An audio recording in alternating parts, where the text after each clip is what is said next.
Oh, the bells. Hello. How you doing? I hope you are well. And even though I can hear people behind me socializing, having fun, all that human goodness, I'm going to say I had a better time tonight. And the juxtaposition between Rawn's morning and my darkness in the evening. I think this has created a nice balance. So, without any further ado, here's the interview. Cheers.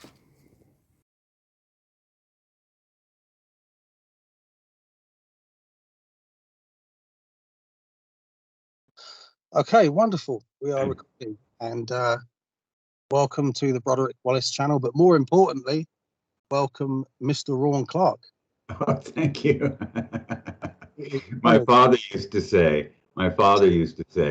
Mr. Clark is my father. I'm Bob. So I'm Ron. Rawn, okay. You got it, Rawn. So I'm going to, in my magical diary, I have written down all of the questions. Okay. So if I can read my own handwriting, we should be fine. Alrighty. So we'll just crack straight on. Alrighty. Right. So number one, which is going to be the traditional question of this podcast to kick things off, and that is, Rawn, when did you first discover magic is a real thing? Probably moments after I was born. I like it. My very earliest memory, the earliest memory was I was a little kid and I had broken a lamp. And for the first time, the magic didn't work and I couldn't put the lamp back together. And so from that moment on, it's been a journey of reclaiming the magic, shall we say. Yeah, I can kind of that, yeah. Whether that memory is valid or not, I don't care. But it's you can answer the question however you like, and if it surprises me, that's even better. I kind of liken it to when you're a kid, the first time you kind of ruin something like a drawing and you can't rub it out. It's a bit like that. You realize that the world is not all within your control. That's a little bit like that. Mm-hmm. And the world is still not in my control. That's the joke, That could be one of the reasons why we embark upon this training, to try and wrestle back as much control as possible. I don't think so. Well, maybe for some, but never for me. It was never about control. It was about self-discovery, Absolutely, yeah. And the evolution that comes with that, and also I don't know. I'll just quickly say myself, I remember sort of wrestling with that idea of magic because I bought, I didn't buy it. What am I saying? I stole it from my mother's bookshelf, Magic and Occult Primer by David Conway, and I was flicking through it, and it took me quite a few months like wrestling. Is this real? Is this a joke? And I think it was having an out-of-body experience that kind of led me in, if you like. But the idea that you could actually, manipulate reality, and obviously beginning with oneself, is quite amazing. Yeah, I've never been, fascinated by manipulating reality. It's more discovering reality. I mean, it's a great adventure. Life is a great adventure. And that's the spirit of it for me, not about controlling things or manipulating things other than myself, Oh, absolutely. No, that's completely fair. Okay, question 2. Did you have any spiritual experiences prior to beginning your Hermetic training? Oh, yes, quite a few. life has been full of interesting experiences. A ghost, anything like that? You know, a ghost, a vision. Ah. Mhm. Ghosts, not exactly. Spirits, communicating with spirits was occurred at a very early age. Yeah, So nothing really outstanding. you were kind of aware that your mind was perhaps configured differently. You could tune into, you know, subtle energies or. Yeah, but I didn't realize at that point that I was different. Of course. Yeah, and that's that's another disappointment along the way, isn't it? I guess humble as possible, being as humble as possible. So, number 3, how did you discover Franz Bardon's work? I had, of course, been reading all kinds of literature. This was in the early 80s. I was trying to figure out how long it's been since I discovered initiation into Hermetics. It's almost 40 years. Almost 40 fucking years. It's amazing, you know. I was a house cleaner at the time, and the house I was cleaning in had on their bookshelf Initiation into Hermetics next to Crowley's Magic and Theory and Practice. And so I borrowed both of those books, took them home, popped open Crowley's book first because it was the name I recognized, and got a couple pages into it and thought, God, what a pile of shit this is. Put it down and opened up Initiation into Hermetics, and it was like, oh, yeah, at last, at last, something real, you know. Between those two books, I was just talking about Crowley's Magic in Theory and Practice only a couple of days ago. I did say to a group of my friends, did anyone actually understand this? Because I had maybe 2 or 3 paragraphs I understood in the whole thing. So it's weird that you would discover the impenetrable next to the lucid on one Yeah, well, the thing I got immediately from Crowley was it's all about ego. You know, what a bizarre character he really was. And it was about Crowley. It was not about magic.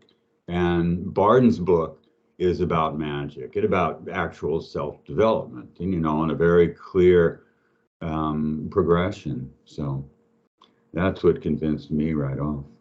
Oh, definitely, yeah. And obviously Crowley is a very controversial character. And I mean, he was a hero to me in my 20s, but once I kind of got out of my 20s, I started to think maybe this guy's, you know, a bit selfish. Well, it's all ego. You know, it's all about ego. So the whole theater, basically, of magical practice, and it's just ego. Yeah, I mean, obviously, you know, a genius. I mean, I've got. I was talking about my pile of books, which are currently holding up my phone. I have Initiation into Hermetics in this pile, and I also have Crowley's Book 4, which that's quite lucid, isn't it? I don't know if you've read that. That's quite. No, I have. I've read bits of it, but still, you know, all I get from Crowley is ego. Yeah. That's all I get from him. Nothing of value, nothing of real, genuine value that takes me forward. You know, it takes me into my ego, you know, but my egotism is not the point, you know, so yeah. Oh, I have a very dim view of Crowley, so. No, I can relate to that, and I mean, obviously, I'm someone who's very comfortable to have people disagree or go against me in conversation. I kind of thrive on that. It's one of the reasons I look forward to our conversation. But I can only really agree that Crowley. For me, it used to be kind of cool, but as soon as I got on the Facebook and it was just Crowleyanity everywhere, I started. 93. Yeah, I started associating that with a kind of showy look at me with my leather jacket and my shades, aren't I? You know, cool and, you know, a bit mysterious and dark, and so it's kind of gone down. Yeah. But I do keep that reservation for, you know, that he obviously, even though he had a lot of money, he was a rich sport kid. He had a terrible childhood, and he actually did something. He wrote books. You can't argue against the fact that he was productive and disciplined in his own way, even if it served his ego and his sexual desires.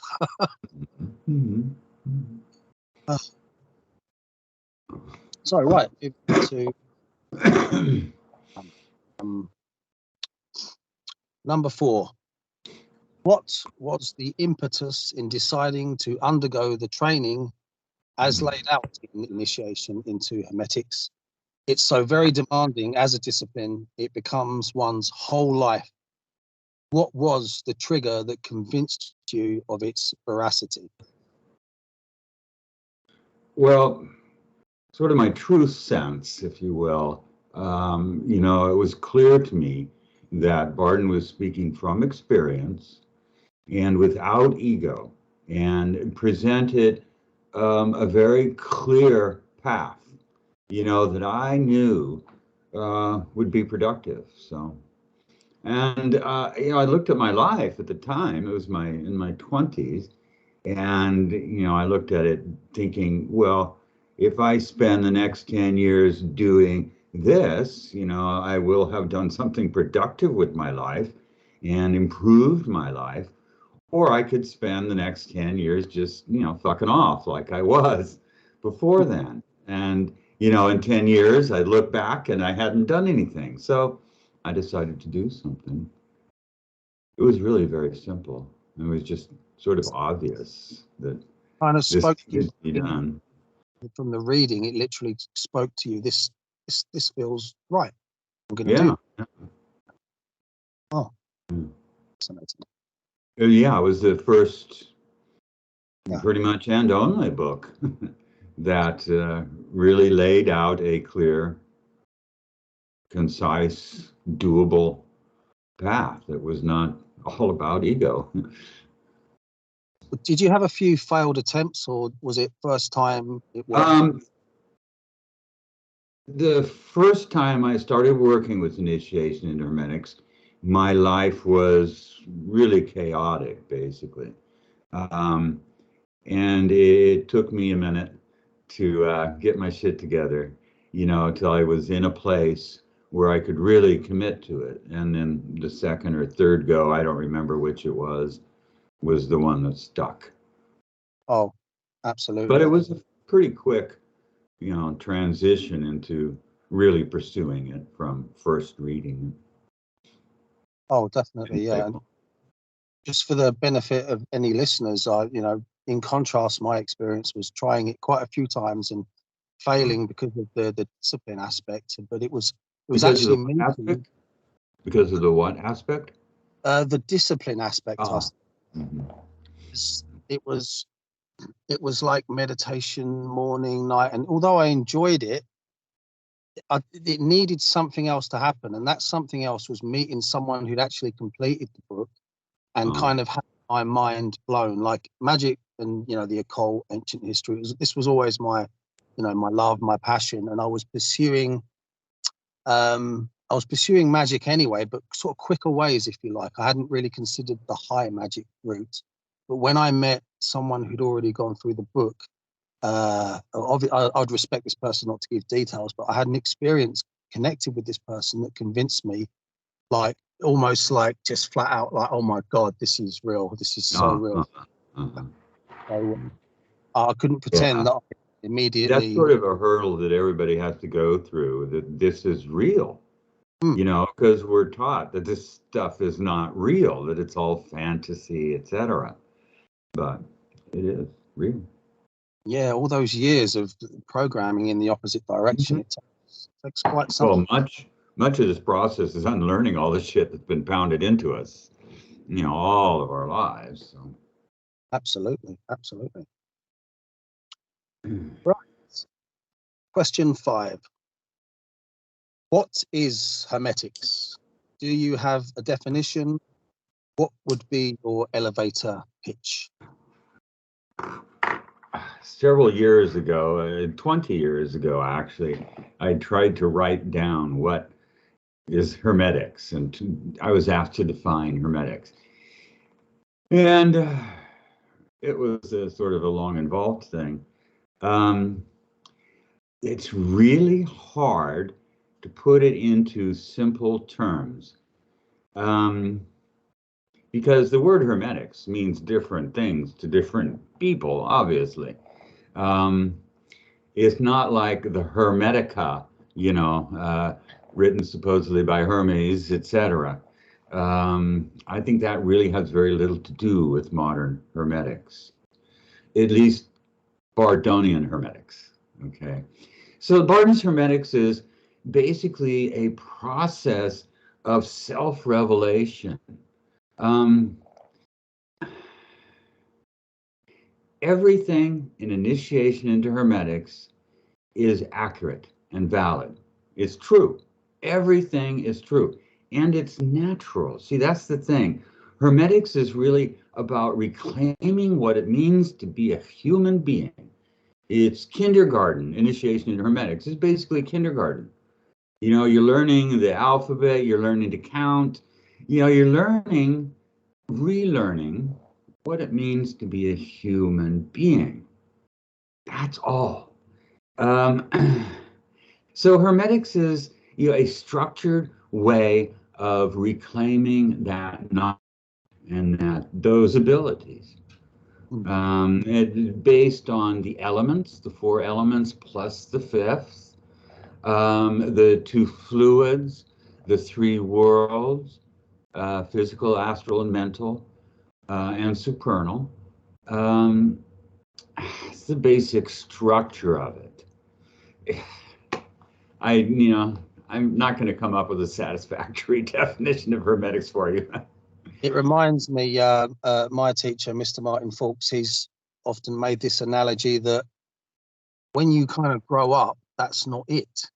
We're sort of led to believe that, we get to a certain age, perhaps 35, 40, and so you're a grown up now. But in a way, there is this other extension, this other route, which is natural. It's almost as if this idea of discovering ancient knowledge and that sort of, brings you back to the Renaissance and people looking for this this secret wisdom. This in a way, it's kind of what they were looking for was a method of not only self-discovery and perhaps that control that we talked about earlier, but simply growing up, and that is probably the stumbling block in terms of putting in the effort, that resistance to growing up, I guess.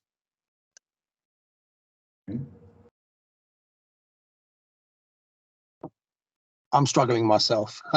I'm saying it's Hermetics. I mean, duh. Yeah. Oh, right. So this leads nicely on to the next question, actually, which is, how does this training change a person, and what part does constant daily meditation play in this evolution? Well, it has changed me utterly. Before I started initiation in Hermetics, I was very closed, sort of timid. I would never be in the front.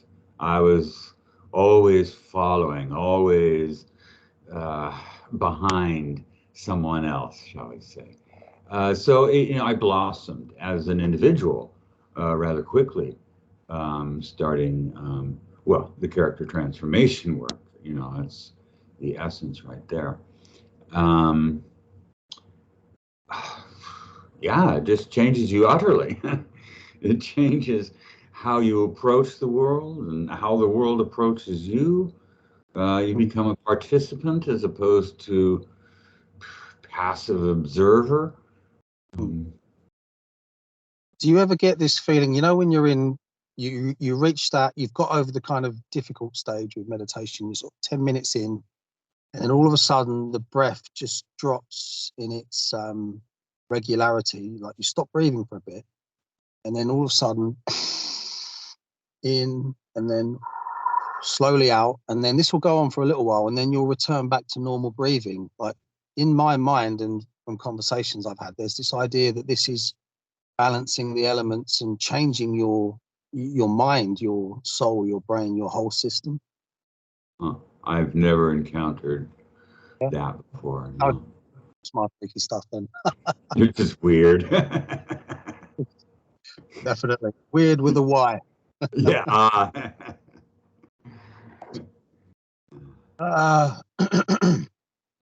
Oh, this is a good one.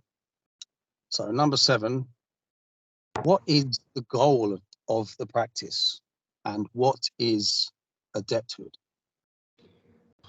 Adepted is pretty much just an ego trip. You know, who gives it? Well, who really, seriously, who cares whether you call yourself an adept or not? And what does that mean? It means so many different things to different people. I think it's a term we need to just dispose of because it's all about ego. I'm an adept. I'm a great adept, you know. Bullshit. The So goal. when your mind has a grasp upon the elements, the elemental forces, and you're able to actually work with them, because I've heard this definition for adepthood. Okay. Yeah. Sort of relevant. No big deal. It's no big deal. Working with the elements is no big deal. Doesn't change the universe whatsoever. It's fundamental, rudimentary things that a human being naturally can do. Okay. And so the goal of this whole journey is the complete and totally open expression of myself, my whole self, higher, lower, etc. That to me is the goal. Kind of through all the layers of your extended self. Yeah, to just be able to express that in its fullness, honestly, openly, without reservation, etc. That's what the process, the goal of the process is. But I think right now, in our current time, the goal of Hermetics has to be to help, to help the world, to help each other. That's what we need right now. Yeah. And that needs to be the goal of this pursuit. Yeah, definitely. Those changes within, affecting the world, and you're actually the second person that has answered the main question that way. I remember talking to someone else that I know is quite a way on. I said, at what point can you describe yourself as an adept? And she just said, I don't care. Yeah. Oh. So I've been told twice now, so maybe I'll start listening. Well, I mean, people are impressed in the occult community, whatever, so to speak. It's not a community, but people are impressed with these titles, adepts. It doesn't impress me whatsoever. Put it this way, I mean, if you couldn't exactly put that on your resume anyway, could you? Well, you could, but yeah, it wouldn't get you a job, would it? Probably not.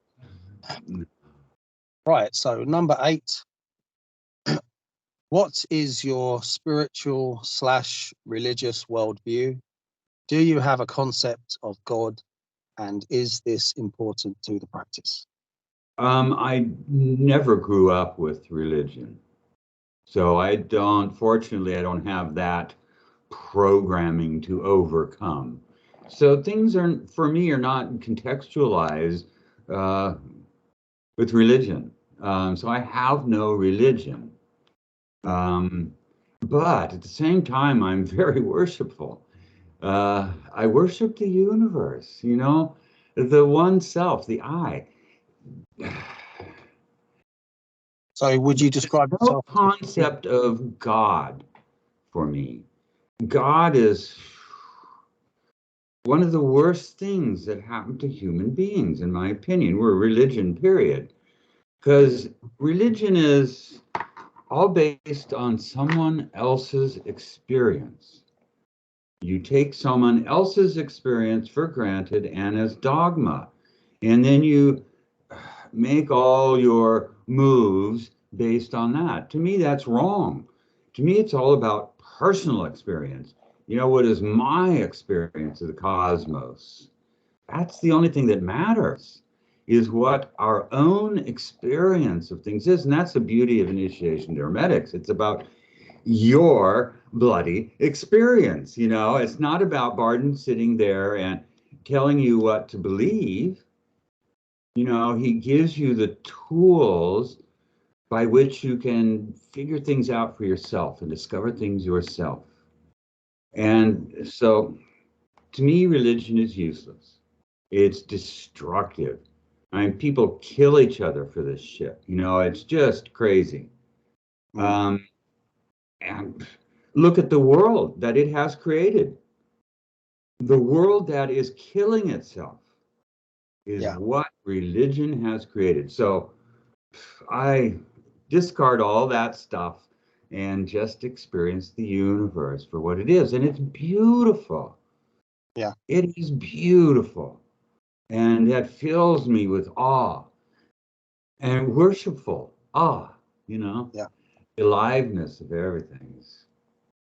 All right, it's interesting to hear you say that, and I mean, I'm not a religious person in a way, but I sort of fell into a pagan kind of personal system through experiences that I had. And see, when you meet, so for instance, when you meet an entity within your space, and you're convinced that it is its own separate being, what tends to happen, say for instance with me, is that I kind of scale up in a kind of deduction, like, okay, so there's me in this physical body, I've gone out of my body through an out-of-body experience, so I'm convinced that I have a soul. Now my soul has met another soul out there in this astral space, so there must be a hierarchy of being up to the creator of the universe, if you like. So have you never gone on I that don't journey? like to look at it as hierarchy of beings. Yeah. It's all one continuum. There's no, it's just a continuum. And there is no more value in any part of that continuum. Yeah. And it's all connected. Mm. So there's not self and other, really.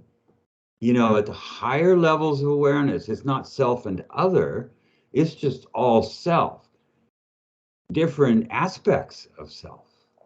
But one is no more valued or valid than another. Oh, okay. Wonderful. Yeah. It's just when you spoke there, it brought to mind. Have you ever had this concept of the kind of flora and fauna of the spirit world? Like there's beings that are kind of less aware, they're more animalistic. And I know Barden writes about this anyway in the form of, these beings that suck your energy, etc. Mm-hmm. I mean, for me, I kind of have this perception Okay. that, yeah.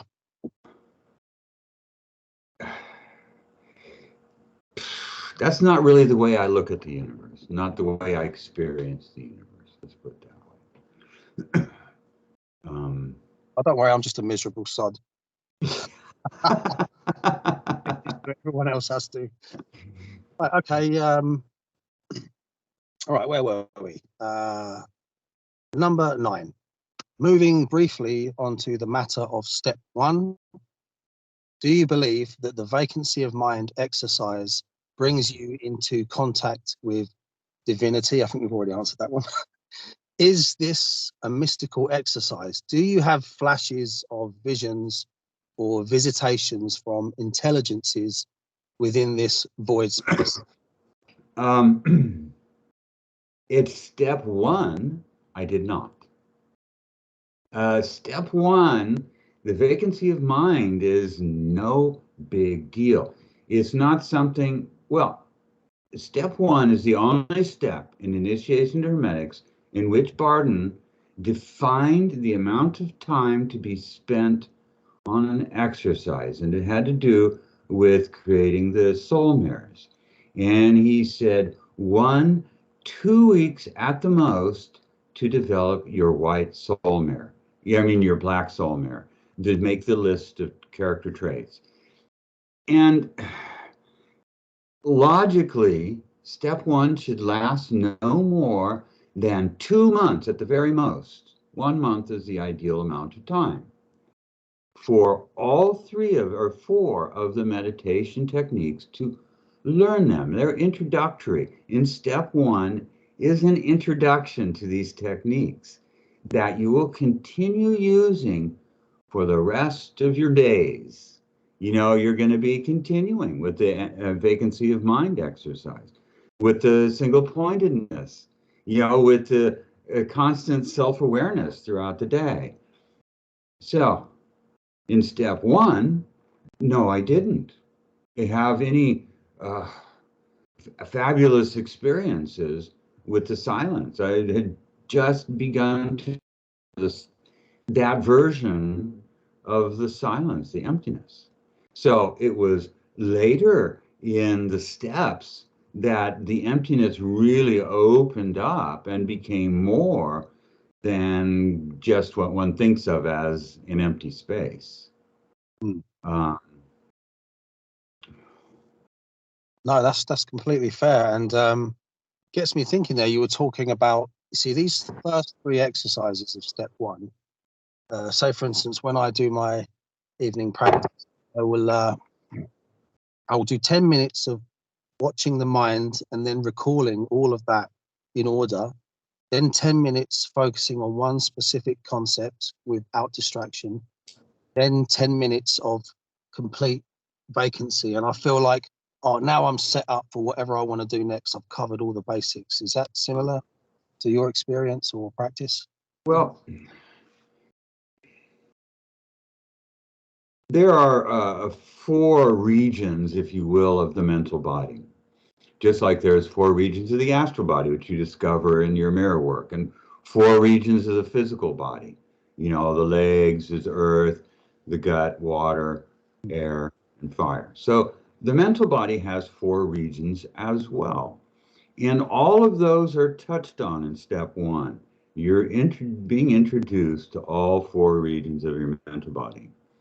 The physical region, the earth region, is seen in the constant daily self-awareness. You know, that little hidden exercise in there that most people gloss over. That's the earth region. It's the material awareness throughout the day. The water region, you're actually covering in the astral exercises with the soul mirror work. That is the water region of the mental body, is the personality, that part of you that interacts with other, okay? The air region is the one-pointedness meditation where you're thinking about something. That's the air region, is the thinking mind, okay? The fire region is the non-thinking mind, which is the vacancy of mind exercise. So, in that first step, you're covering all 4 aspects of the awareness of the mental body. And now I don't know, I can't remember where I was going with that statement, but yeah, I was asking if you run through these basic ones to begin your meditation, and you do that every day. That's kind of the impression. I don't any longer. Okay, yeah. But for years, yeah, I would start with just observing my mind, you know, what's going on, and then focus on a particular subject and then go into an emptiness. And often I would come back out of the emptiness into a single pointedness as well.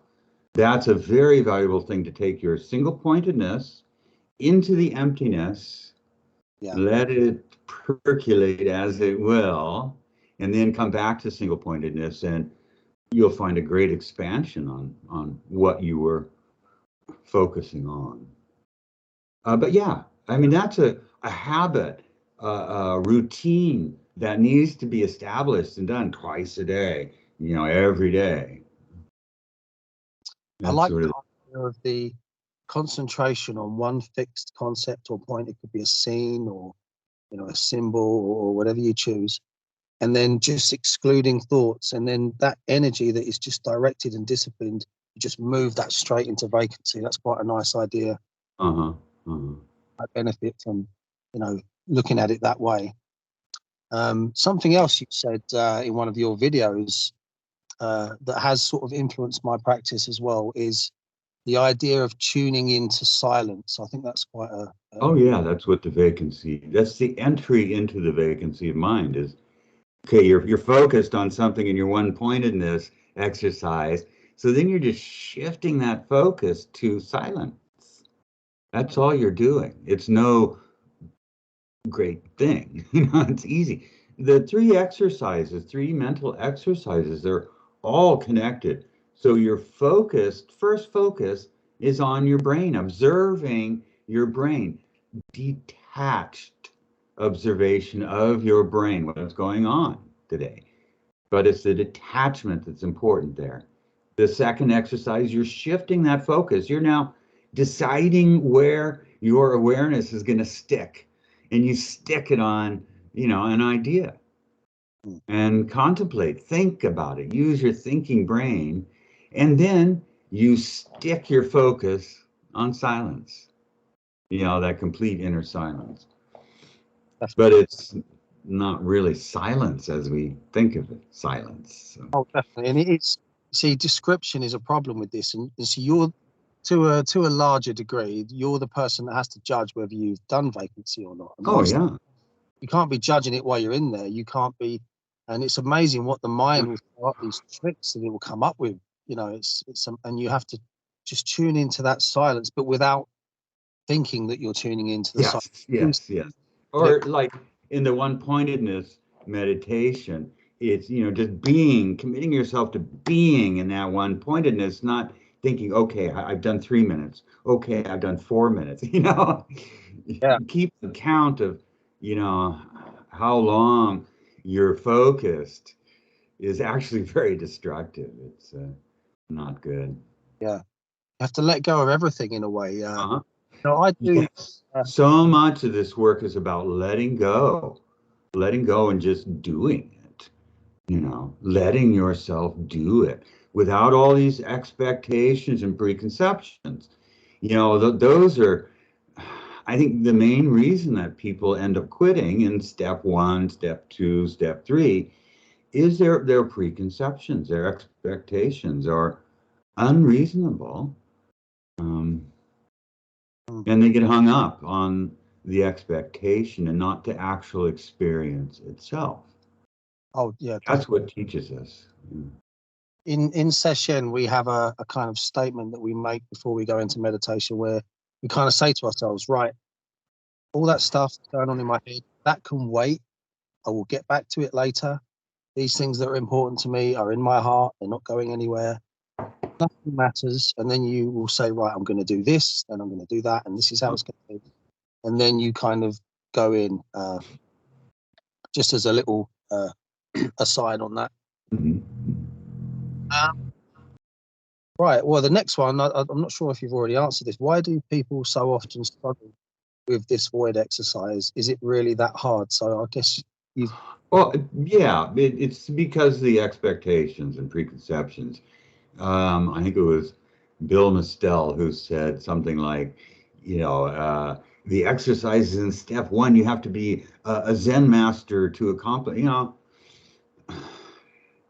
baloney. But that is the expectation that people go into it with, the sort of the standard that they set for themselves. And that's very self-defeating because, number one, that's not what is being asked of the student at that point. You know, this is an introduction. This isn't the whole enchilada itself. This is just an introduction. So, yeah. And silence. So many people are afraid, fundamentally afraid of silence. And that has to be overcome. And if that fear is really deeply set and not confronted, then that's the end, basically. Oh, definitely. It's like having to constantly fill everything with information, like, you know, like the way you're always checking your phone. We've all done it. I mean, I'm, you know, guilty of playing or being the victim of Facebook notifications. You have to kind of have a word with yourself to, you know, this is the right time. You know, it's like that invasion of your peace and your peace with constant information, and you can start playing to that, and it becomes a habit. And you sit down and, I mean, I remember when I met my a good friend Neil years back, and we kind of went on the initiation into Hermetics journey together initially. And I remember asking him, have you ever in your life ever just sat in the stillness of your mind? And he sort of sat there like, God, no. I was like, yeah, for me, it was last week, the first time. Quite interesting. Yeah, for me, it's just always been, you know, I've always loved, I've always had a love affair with the forest and being out in the forest by myself. And, you know. Oh, I can certainly relate to that. Obviously, it's well documented on my channel that I live, you know, a nomadic lifestyle in my van, you know, window cleaner, whatever town I'm cleaning windows in, that's where I live. And at the weekend, I am always drawn back to this very special place, the fields and the woodlands, which is an ancient megalithic site. I'm able to access a kind of relationship with that pregnant silence, if you like, more readily there than I can Serbia. So I'm definitely, yeah, the energetic of a standing stone is pretty incredible. Yeah. Oh, absolutely, yeah. Right. So number 11, and I'm really interested to hear the answer to this. How literal is the three-body system of the physical, astral, and spiritual divisions of the complete self, in your opinion and experience? Well, it's an arbitrary human construct, as all of these things are. So all I can say is that it works and it's valid to that degree, as long as we don't take it too seriously. But functionally, it's very accurate. It works, you know, because this is what I've sort of grown up with. That's my world, you know. But again, it's a human construct. It's a human way of looking at the universe, the cosmos.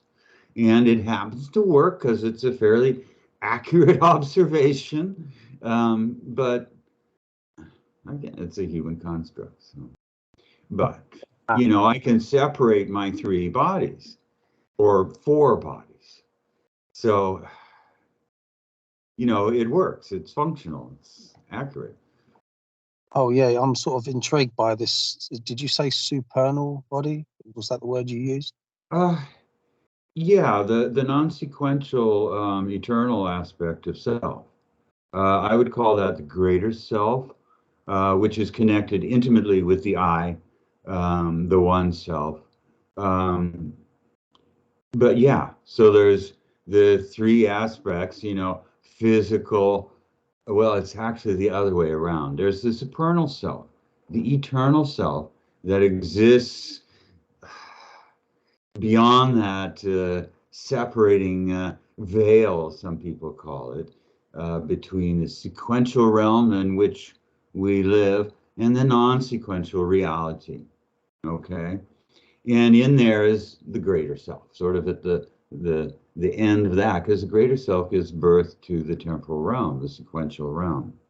So there's that aspect of self which gives birth to the mental realm, the mental body, which then accrues an astral body on its way to incarnation.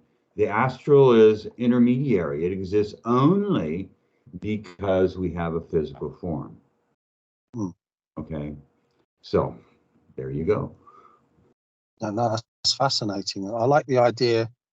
It's like your astral body is like your ghost in a way, isn't it? And that will die too eventually. Yeah, eventually as soon as it. But what I was talking about before, when I was saying that the point of this is all to express the fullness of myself, I'm talking about the three bodies plus the eternal aspect of awareness. So that is the goal for me of initiation, is being able to express the whole, the eternal aspects within the temporal mental present moment. Yeah. Oh, no, that's fascinating. My head's just blooming with questions. I'll have a lot to think about after. I will say though, I was going to say vacancy of mind. I pushed that so hard that my brain was aching. Uh-huh. It was only when I gave myself a break and said, just do it and let go a little bit that Relax. Yeah. Yeah, so much of this you have to just relax. Yeah. So many of the exercises we're used to concentrating, and all these muscular contractions that go along with it. You just have to relax. So much of it is letting things happen. Yeah, very very almost Zen-like in a way, just accepting. Well, yeah, it's like none of the things that you're asked to do in initiation to Hermetics are unnatural. This is the natural state of the human being. So we don't have to force any of it. It comes naturally as a human being. Oh, wonderful. Yeah. That leads on quite nicely to the next question, actually. Number 12. Do you think, and this is quite a selfish question because I'm a little bit obsessed with Egypt. Do you think that ancient Egypt was the primary source of the Hermetic tradition, or do you see this path as being wholly universal? What are the origins of this practice? It seems that Mr. Barden fused aspects from many varying traditions and time periods together into a unified system. I think it's totally irrelevant. I don't care where it came from. It's so ancient that we have no way of knowing. We never will. So any speculation is just really pointless and has nothing to do with doing the work. That's my point always. Just do the fucking work. Who cares where it came from? It's nice to fantasize, but totally irrelevant. I mean, but when you see those statues, like say you walk, have you ever been to Egypt? Just quickly. No, I haven't. I've seen a lot, and yeah, that's impressive. And parts of Egypt were really impressive, but there's older, much older civilizations on this planet than Egypt.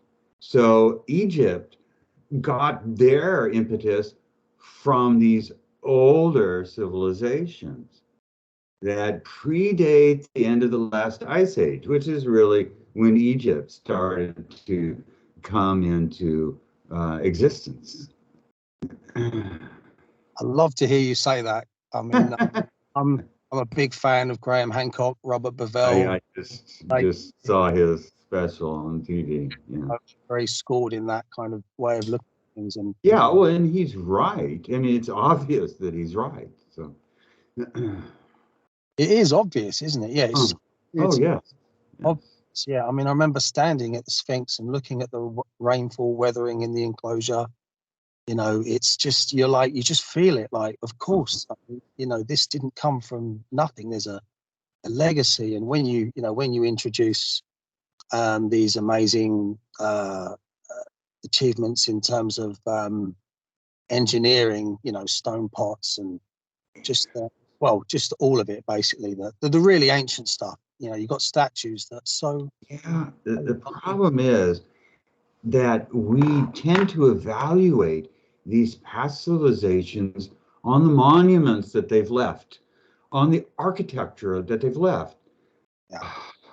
They were so much more than their architecture. You have to look beyond the architecture and start thinking about some of their achievements. other than, okay, they could put a bunch of stones together, like what the fuck, it's interesting, it's beautiful, but that's not much of an achievement, really. Yeah, I get where you're coming from. These, I mean, if we look at the statues of the pharaohs, especially when they're sat in throne posture with the right hand fist, the left hand flat, and this is my preferred method of meditation, the throne posture, which I kind of have to do if I'm sat in this seat in the van. Yeah. When I look at those statues, I'm like, these are Hermeticists. This is practice going on. You get the same feeling? Oh yeah, it's all ritualized. Yeah, I mean, even I've actually tried out the the classic image of a standing pharaoh where he puts his left foot forward, his arms by his sides, sort of looking into the middle distance. I've actually stood like that in deep meditation, and I will say that it affected me for about a week viscerally, in a way that I could feel the influence of that posture. It's not something that I can use to necessarily convince anyone else, but like a self-verification that these statues are postures, I do believe this. Anyway, Egypt, Egypt. Talk about that all night. Right, 13. What is your conception of death regarding our spiritual evolution? What happens to us after we die? Okay. At the death of the physical body, the astral mental body separates from the physical body, and they begin a process of astral disintegration. The afterlife, heaven, hell, purgatory, the summerland, whatever you want to call it. And then once the astral disintegration is complete, where we have let go of all the emotion, all the emotional attachments from our recently past incarnation, the mental body then comes back to its pristine self and then reincarnates again, over and over and over and over and over and over. It's just sort of endless. Sometimes I think, oh my God, have we got to come back? Yeah, we always think that at the end. It makes you tired thinking about it, Yeah, it's just the childhood part that I'd like to skip the next time, come back at like 60. Yeah. Do you think that certain people, they've already gone through this training, so once they begin, they feel, oh, I'm home. They just have a Yeah, there's a lot of remembering, basically, for most, I think, these days. Yeah, absolutely. Yeah, and that veil of death, I mean, that's what our current global culture is looking away from, isn't it? Well, it's fascinated with it, and it promotes it. It inflicts it constantly on each other, on everything on the planet, to the planet itself. So it's really kind of fucked up because we have lost the sacredness of death. And the death should be easy, but we've made it so difficult. Yeah, that's some of the shit we have to unlearn, as we mature. It's part of maturing, I think, this acceptance of one's own mortality, without fear. There's just absolutely no reason. It's just as common as being born. It's as common as breathing. Everything dies. Everything loses its form, its material form. Absolutely everything. Nothing is permanent. So you gotta fight against that. Yeah, you could make a parallel there between the vacancy of mind and death, that letting go and relaxing into silence. It's like practice for death.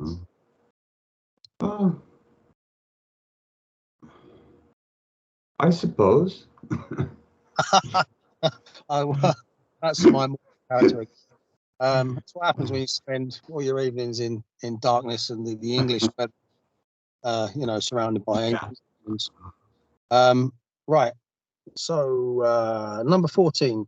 Have you ever experienced spiritual evil, say a demon or likewise? Do you believe that evil and darkness are things in themselves or just a matter of perspective? They're just human. The only evil in the universe is human evil. You know, that's a very human concept. It's a human thing. But, you know, evil's not really the right word. It's just some really fucked up people doing some really fucked up things.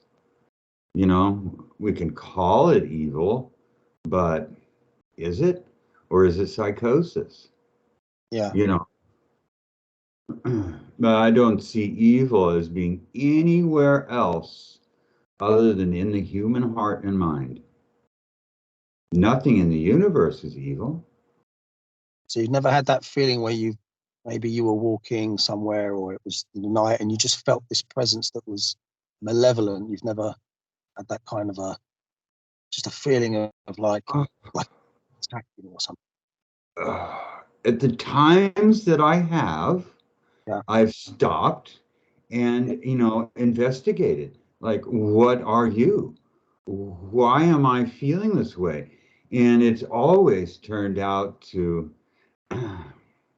not really be malevolent from that range of energies, shall we say, is never really benevolent, or malevolent. You know what I mean? I'm having trouble saying it. It's there for a purpose. It's there to tell me something. And the feeling of fear that I have at that time, which would be the gauge of malevolence, you know, how afraid am I, is my stuff. And had nothing to do with the energy I was encountering.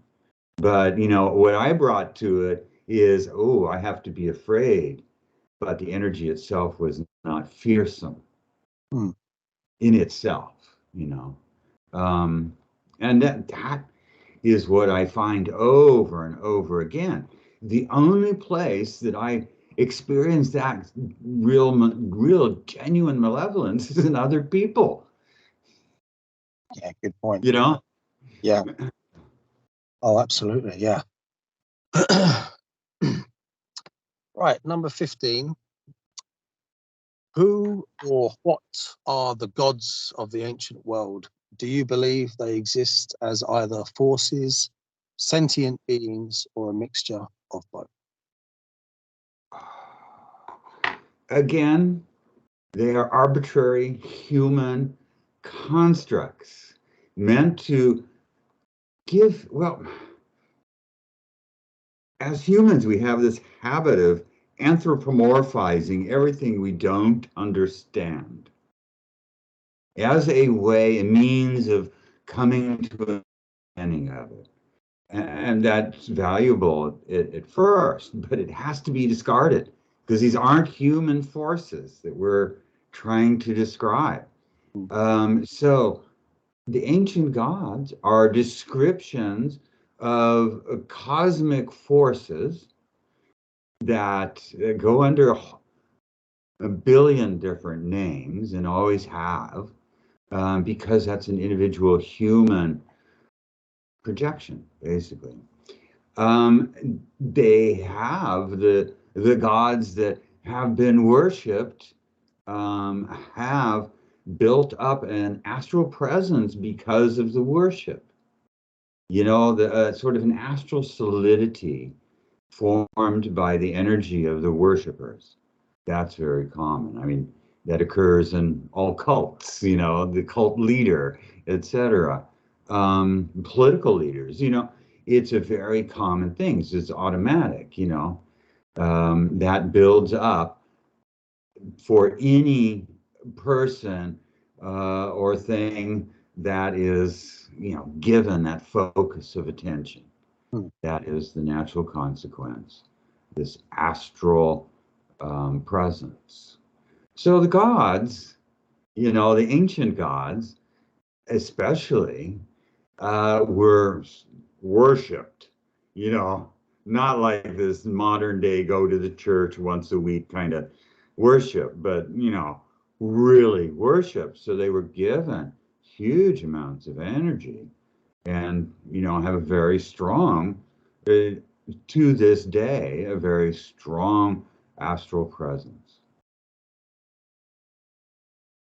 Oh, But really they don't really exist. Oh, they don't really exist. Not as the gods, you know what I'm saying? Because these are cosmic forces, universal forces that are, number one, not human by any means. So there is no great God sitting on a throne in heaven and all that kind of stuff. Yeah. I want to bring in a kind of concept here. Imagine, say, for instance, the vast depths of history in the UK here. Imagine that the local population worshipped, or any concept, say death or whatever, in the concept or the embodiment of like a young girl or lady, and their mind stuff was constantly feeding this and their offerings. And then when this culture disperses and changes and is no longer operative, do you think it's possible to be left with an entity that is somehow sentient and perhaps lonely? Okay, actually, I have a story to that point. Many years ago, I was living outside a little town in California called Willits, California, up in the hills, top of a hill, a beautiful place on several hundred acres. And in my exploration of the property, and I always walked everywhere on the property, in the woods, I encountered a goddess, if you will,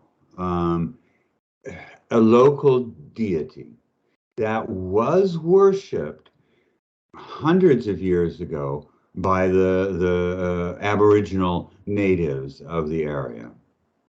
And through her, I met her male counterpart. Rishila and Ishiwa were their names. And they hadn't been worshipped or even recognized for centuries, but they were still there.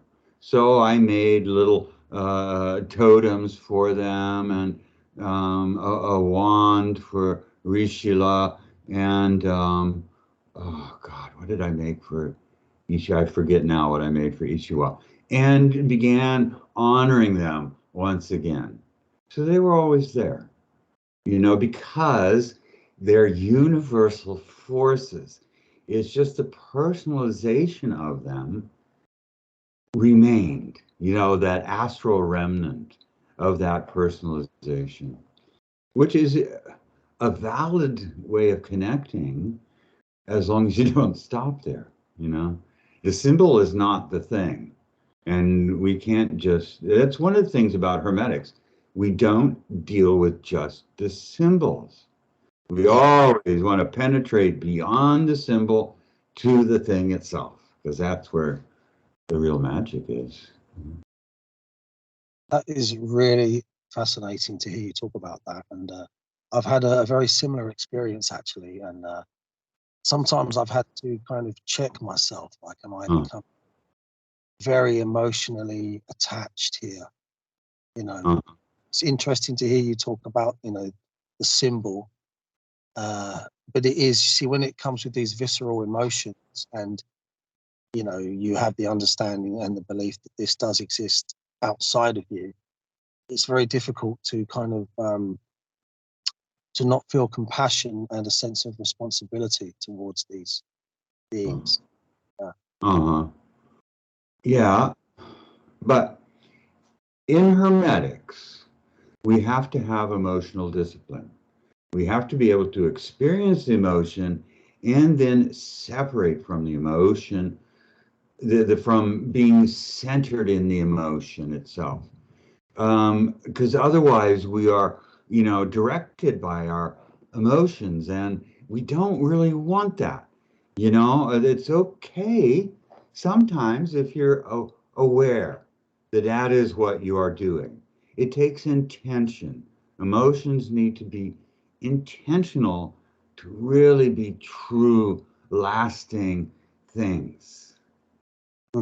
So when we can separate from the experience of the emotion, we can make it intentional if we choose. Yeah. We have some say in it then, as opposed to just being led by it, which isn't always a bad thing, but, as a Hermetic discipline. Oh, definitely. I suppose it's the rarity of the thing as well. It can be very, very emotionally affecting, because this is something that is not supposed to exist. It's not, and you feel it's a very special thing to have an insight in these matters. And yeah, I like the idea of bringing that Hermetic discipline in, and understanding, you see, there can be a kind of melding of emotions and personality, and so yeah, I know exactly what you mean by that. I'm aware. That's the ultimate goal of the character transformation, is to make the character an intentional thing. Because our characters ordinarily are totally out of our control, and totally unintentional. But positivizing and making it intentional, that's the ultimate goal. Definitely, yeah. To almost how Gurdjieff says to wake up, to become, self-remembering. To Be here now. Yeah. Well, Yeah, that's that little exercise in step one, the hidden exercise of being conscious of yourself, consciously self-aware, intentionally self-aware throughout your day. Is ultimately the Hermetic must be conscious, self-aware at all times. And perhaps one of the hardest challenges, especially when you're driving, I've found that stuff. There might be a few swear words let loose here and there. I'm sort of saying to myself, Hermetic discipline. This doesn't. It's too late. Next time. Yeah, but it does matter in the moment. Yeah. It does, yeah. Right. Yeah, you do seek to get better at that too. To catch the emotions before they, like the wild horses, if you like. You have to have the reins on. Okay, move on to the next question. Do you need to take a break at all? No, I'm fine. Yeah, you're okay. Fine. Okay, number 16. How important is the Kabbalah to you? How does it map onto the theory section of IIH in terms of the cosmic origins of the Akasha and the elements as described therein? It's very important to me. It's my cosmology.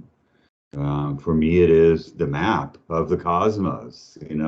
It speaks of the structure of things and the way to travel through that structure and experience every aspect of that structure. It's so the tree that I use is what I call the Graw tree, which is a very inclusive sort of symbolic statement, a very integrated statement. So it speaks of the integration of everything, the connectivity, and I think it's beautiful myself. But I don't come to it from a religious dogmatic perspective either. For me, it's pure cosmology as opposed to religion.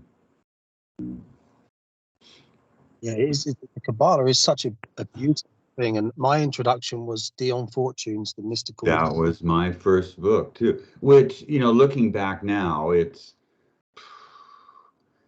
kind of garbage, really. Well, Western Hermetic Kabbalah is wrong. The Western tree is crap. It just is. Because of, there's one document, one of the earliest Western documents about the tree, he copied down this image of the tree and then started putting the paths, Aleph, Beth, Gimel, Daleth, Hey. He just went down the tree in descending order with the letters, and that's not the way it's done. And that changes everything. He also attributed the planets to the Sephiroth, and that's just not a part of true Kabbalah.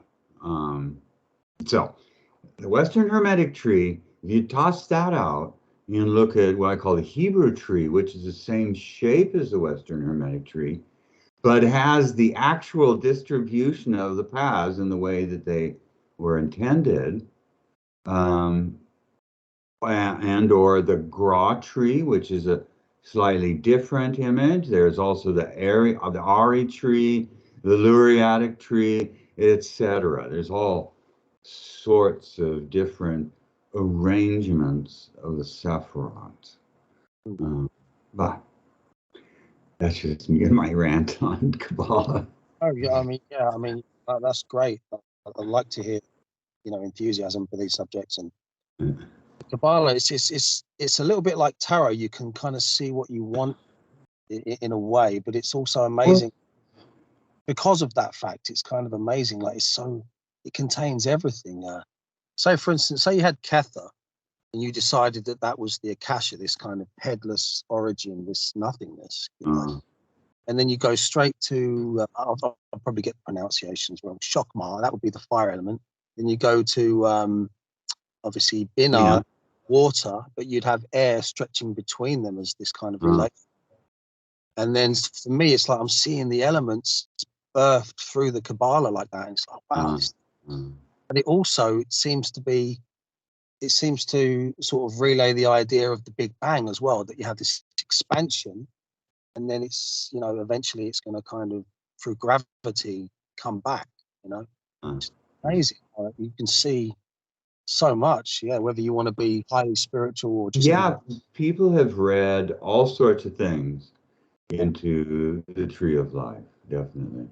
It's one of those symbols, but when you genuinely explore it, it becomes clearer. Let's put it that way. Yeah, and I mean the central pillar as well, that you've got this map of, say we're based in Malkuth, through the physical body, if you like, you go up through Yesod? I was trying to think the moon sphere, the Yesod. Yeah, Yesod, so you have a kind of astral body there, and then when you hit Tiferet. This is like the higher self. This is like it's the mental body. It's a temporal mental body. Yeah. Yeah. So and then you have to go to Bina, because that's really the source, the mother, that is what I call the greater self, the eternal mental body, which connects with the rest of the eternal realm, Chokmah and Kether. You have a video on these, your exploits. Oh, I've got all kinds of videos on Kabbalah, yeah. Yeah, I'll put a link to your Kabbalah, but I'll put a few links, of course. But yeah. Right. I'm going to stop recording just for a moment because I'm busting. Okay. I'll take the opportunity as well. So we'll meet back, but in terms of the viewer, this is just seamless. Oh, yeah. Okay, see you in a moment, Rawn. Okay, fine. That's right, you're doing this on a phone. Gosh. Yeah, I'm doing it on a phone. I'm literally running a podcast from a phone, and a smashed phone at that. So that's why the picture is kind of weird. Yeah, maybe it's in the way the I hope it's not in the way. I know the camera should be separate, shouldn't it? Okay. Yeah, spider web smash. Yeah. That happened a few days ago. So my contract's up. I can get a new one, and I should get a laptop. But I have just wonderful like video editing apps on the phone. So I'm like, I can okay. Video just on my phone. It's so amazing. Yeah. Right, back after that short break, thanks to heavy quantities of tea. Yeah. And, we are on question 17. How do you see the current modern scene of Hermetics? Is the practice growing in popularity? Is it healthy?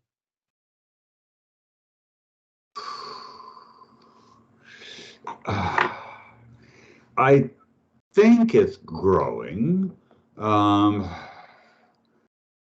you know, it's the internet has provided us with this illusion of popularity, you know, because we can see it, you know, the various discussion groups, all the people that are, you know, interested, etc. So it looks like it's, ooh, wow, growing. So it looks like it. I don't know. I have lots of reservations about it. So much of it is about irrelevancies and ego. You know, people's egos keep coming out here. And, you know, there's just no need for it and no time for it. Because for me, this is very important that, you know, people do this work now before it's too late, before everything collapses. And, you know, who knows what humanity's future is? It looks pretty bleak at this point. So, yeah, I am often offended by the egotism that's involved in people's posts, in what they are doing, irrelevancies that don't really help people move forward. Instead, they're about, oh, look at me, you know. Yeah. But It's very difficult, isn't it, in terms of social media? Say, for instance, a lot of us, we have this notion that there's just photographs that we're not going to take. You know, it's cool to be kind of normal, but then again, you can't hide the fact that you're not normal. So you have this decision, like, how do I present myself? Because I'm living the life of a full-on occultist. Like, how do you, you know, it's difficult. I look at it this way. It doesn't matter to anybody else. You know, it might matter to you, but it doesn't make a damn bit of difference to anybody else. You know, these people that post everything constantly, you know, like a dozen selfies a day, you know, I have to wonder, you know, what is that about? You need some validation and you need to get it somewhere else. You need to provide it for yourself. And that's part of the Hermetic training is, you know, you're on your own. You've got to do this work yourself. No one's going to do it for you. No one's going to hand these great powers to you. You've got to do it yourself. So you need to find your own validation in there. You need to trust yourself that you are valid. You know, you don't need to have someone else's approval, someone else's little pat on the back because you're a good little boy. You know, we got to grow up out of that. And that's one of the things that the internet provides for so many people is validation. You know, I see people doing this constantly on their phone and, you know, no other source of validation in their lives, really. And that's a pity. It's really sad. I don't own a cell phone myself. You know what? I think people are going to be having relationships with AI partners online eventually. You know, I mean, we're seeing the beginning of this already. You see this advert with this pretty blonde girl. You're my friend. I'm your virtual friend. I mean, you can imagine where this is going to go. It's going to get really, really weird, isn't it? Weird in the. If it has a chance to, I don't think it'll have a chance to really go very much further. I don't. Yeah. So, what makes you say that? the state of the world, the state of the planet, you know. Just Yeah. look at this past year alone. The changes we had, the drastic changes we've seen in the weather everywhere in the world. And that's just this year. Every year they keep saying, oh, it's gotten, so much worse than we even predicted. In the past, since the 1970s, 70% of the species on this planet have disappeared. Let that sink in. 70%. I've seen it in my lifetime. I'm 60, almost 65, and I have seen just the devastation of our planet. And it's getting worse every day. They're figuring out at the COP20, whatever, how to make more money off of it. That is the extent that our civilization is dealing with it.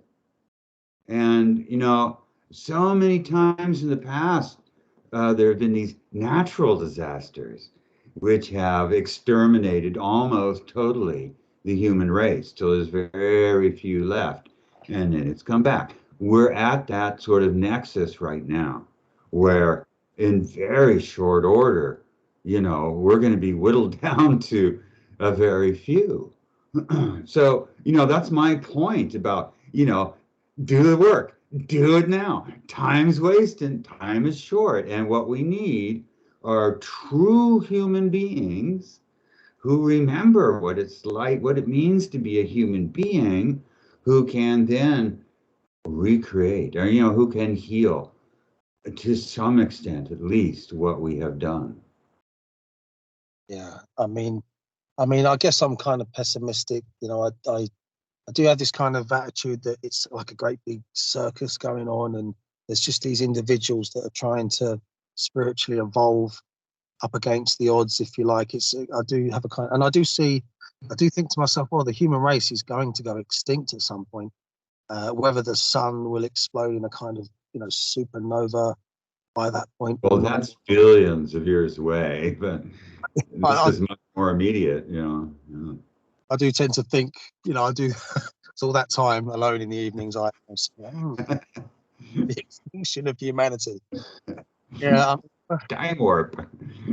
Yeah, no, it does put things into perspective, because I sort of see the internet as a kind of, I've used the term, it's a faux spirit world in a way. So if you imagine have an online personality, and let's face it, people are identifying very heavily with their Facebook profile, which when they get a little avatar may go even further if we get to that point. So in a way, we've created a kind of false astral within the digital. Human, all consciousness likes to stick together. That's its habit. It tries to collectivize itself. And there is a human collective awareness. Now, times throughout the past, we have functioned as a true conscious collective awareness of human beings in harmony with the universe. That's where the great civilizations have come from. When that happens, we have lost the conscious collective of the human beings. If we could reestablish that conscious collectivity, we would solve all of our problems in an instant. It would then all be solvable. But the internet is sort of like a fake collective. And that's why it's so popular, because it fulfills that need for a lot of people. But, at the same time, it's not the real thing. And we realize that.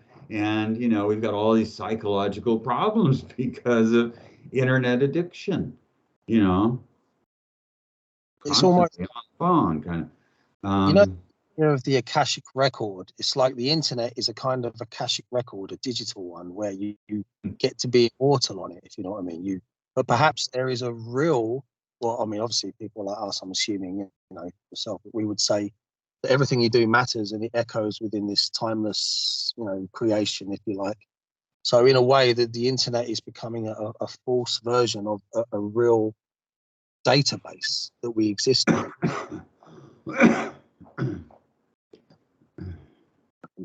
You know, I had a girlfriend a few years back, and we went to the museum, and it was like all skeletons, and there was this big whale skeleton. I was fascinated. Oh, look at this, you know, like this sperm whale skeleton and everything. And her face was just miserable throughout the whole thing. She hated it.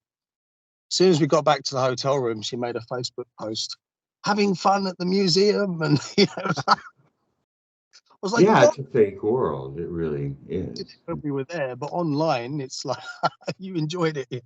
Yeah. Oh, crazy times, isn't it? Right. 18. What is the future of the Hermetic path, in your opinion? We may have covered some of this already. Does it always fall into the lap of eccentrically niche individuals to obsessively take upon themselves a sense of personal divine mission and battle through, only very few of them succeeding?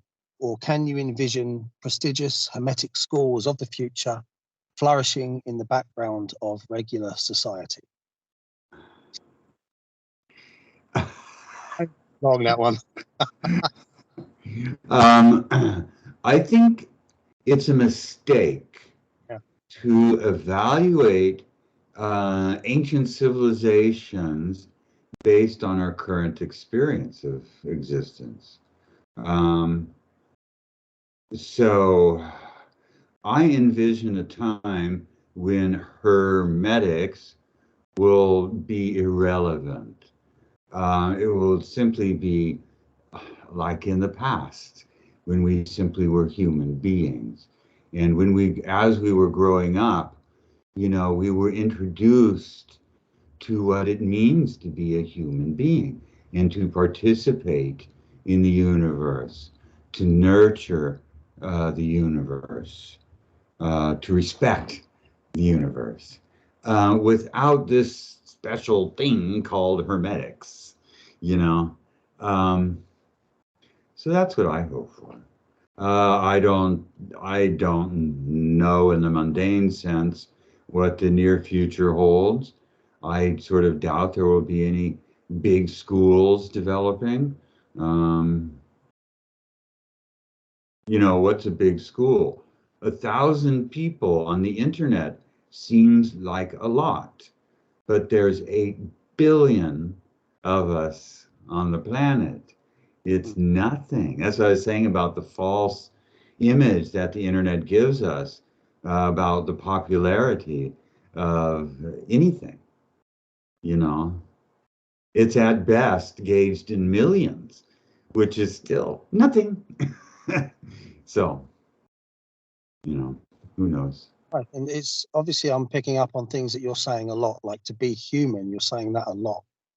And I guess when you say to be human, you mean to be compassionate and loving and, you know, non-warlike. Take it. Yeah. To participate constructively, to have these abilities like the transference of awareness, which teaches compassion like no other exercise in initiation to Hermetics. To be inside of another being and to realize that every being is different and equal, you know, in value. So to be a true human being is to be compassionate, to heal self and other, to be open to experience and other and self, you know, to be fully integrated with the wholeness of awareness. you know, from the one self, the I, all the way down to little old Rawn and Malkuth, you know, in the physical, temporal, present moment, to encompass it all. That's what it means to be a human being. It's similar to what it means to be a deer or a rodent or a fly or a blade of grass. You know, that's to truly be a participant in existence, instead of someone on their cell phone, you know, ignoring everything. Yeah. You know, this very car park that I'm parked in right now, speaking to you, there's a couple of trees just that way towards the west. Big, you know, murder of crows, this factory of crows. I see them quite often. They're such characters. They're all, you know, they're, you know, scabbed food and everything, and they sleep in that tree. But sometimes I've heard them in the night. They're just like children. Like they never shut up. Every time you think that they've gone to sleep, one of them will be like, ah, and the other one will be like, shut up, you shut up. It's so sweet, you know. But you have those experiences in nature where you. And the reason I'm saying this is because I decided to do a meditation on the life of a crow.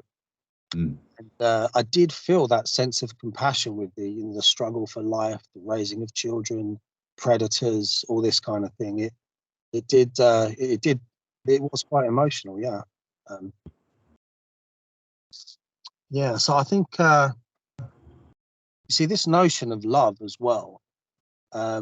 Now this doesn't really exist in the, you know, the materialistic paradigm. We are a flesh robot, if you like.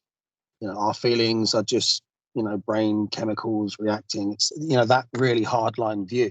So it's quite a shock, isn't it? So I mean, sometimes in meditation there is a maybe I'm taking a bit of a risk here. I'm going close to the edge, but I'm going to do it anyway because that's what I do. Sometimes you can feel that sense of love.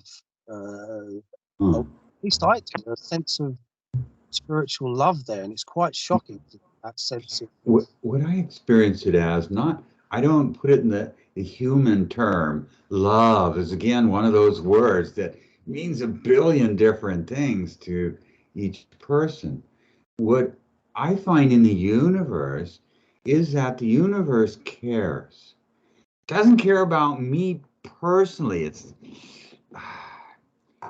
everything affects everything else. That's simply the structure of existence. We're all connected. We're all influencing each other constantly. So the universe is built in a way that it's always accommodating itself to me. It's always accommodating itself to each one of us because that's the way we're integrated with it. We can call it love, but it's not personal in that way. It's just a caring. The universe cares about everything in it. I mean, that's just the way it's structured. It doesn't have that emotion that we have of loving someone. That's sort of similar to that caring, but it's a different thing than what the universe offers us. The universe is totally giving. You know, all of our needs are met by the universe, even if it's the need to get a slap in the face to wake up, the universe will give it to us. You know, it must give it to us. Yeah. That's how it works. Definitely, yeah. Not because we're a good little boy or a good little girl, you know, it's just how the universe works, you know. It's not because there's some benevolent being who shows us approval by loving us. It's just how the universe works. I depersonalize it in that way. Yeah. I guess that kind of relates to the air element as well, doesn't it? This kind of this attraction, this wanting to come to, like two people who are in love, want to come I together. see more being part of the water element. this caring, this continuously providing for. Oh yeah, because a lot of people do say, However, yeah, love is the basis of the universe. Love holds everything together. It's so. well, I the guess universe holds itself together. Yeah. Through this, caring, through the interaction. Oh, definitely, yeah.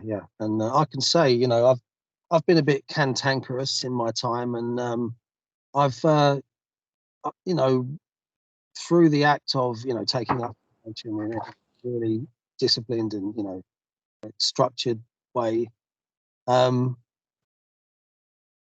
it's really lovely to see other people happy, isn't it? It's the way I can this is I've made a sort of terrible entry into this, but what I can say is I think I've been noticing people's eyes more than their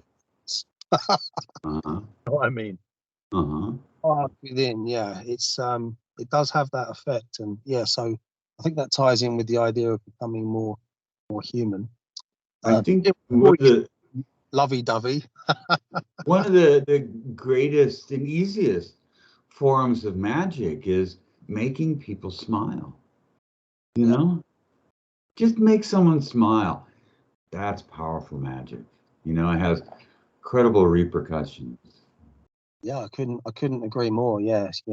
Goodness, it gets goodness, and it's like the oil of the machine. It makes everything flow, without a doubt, and benevolence as well, definitely. Okay, so we're on question 19, which is the last that I have written down, and we're going to kind of come to the source of it and pay respects to the man who, without, we wouldn't even be talking right now. So, lastly, Mr. Franz Bardon. This is another long one, so be prepared. Go ahead. Mr. Franz Bardon, who was he really? Do you think he was sent by divine providence to deliver a very special book or three? The tragedy of his life were a very heavy burden to bear. Ultimately succeeded in becoming a positive role model and more to come. So who was Who is this guy? He was a guy.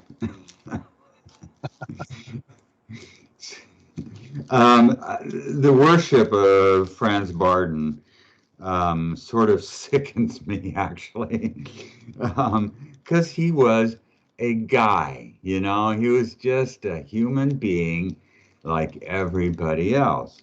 And say the divine providence sent him on a mission, blah, blah, blah. That's, again, a sort of egotistical What's bit the of fluff. It doesn't matter. He definitely had a purpose in his life. And to say with divine providence sent him is sort of irrelevant. He had a purpose in his life, and he seems to have fulfilled that purpose rather admirably, I'd say. His initiation in Hermetics, especially, is an important piece of work and timely. He was definitely a man of his time, at a time when this was very needed. And, a legacy at a time when it's probably needed even more than it was when he first wrote the book. It's, I think, even more relevant and important now than it was when he wrote it. The 50s was kind of a nothing era, really. Believe me, I know I'm a product of it.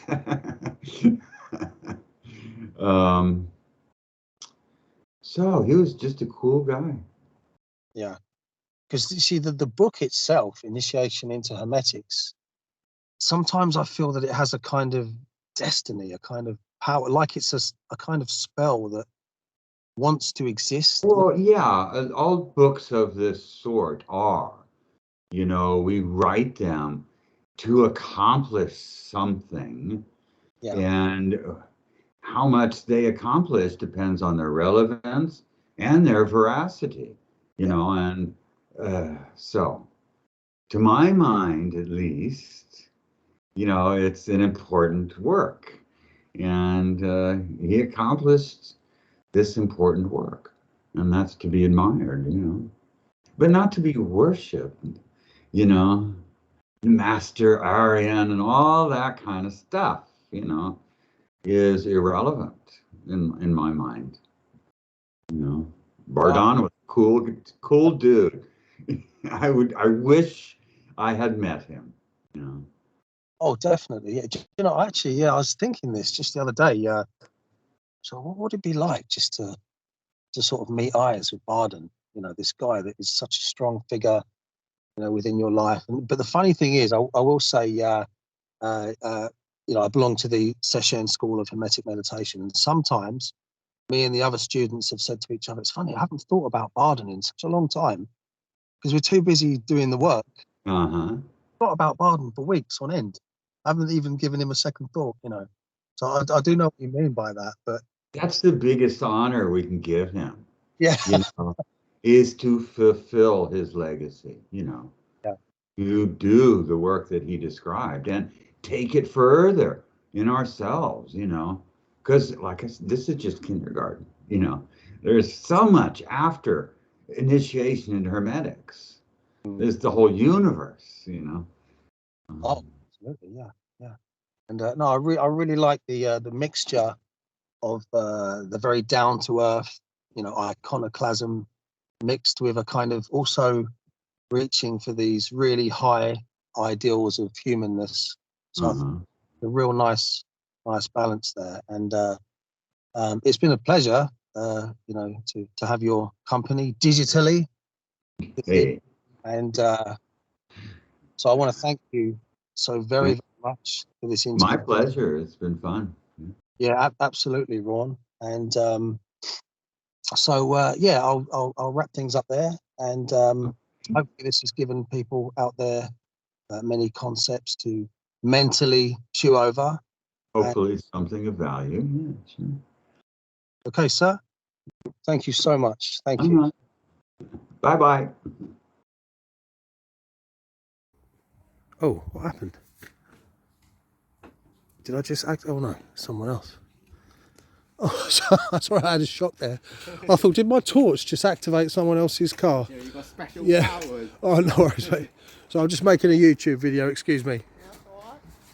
So I hope you enjoyed the interview.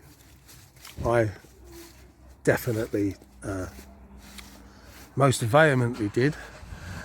And if you would like to help the channel out, which means basically helping me out, I'll put the details down below. I need to sort that out later anyway. Value for value model, of course. I think we all know what that means.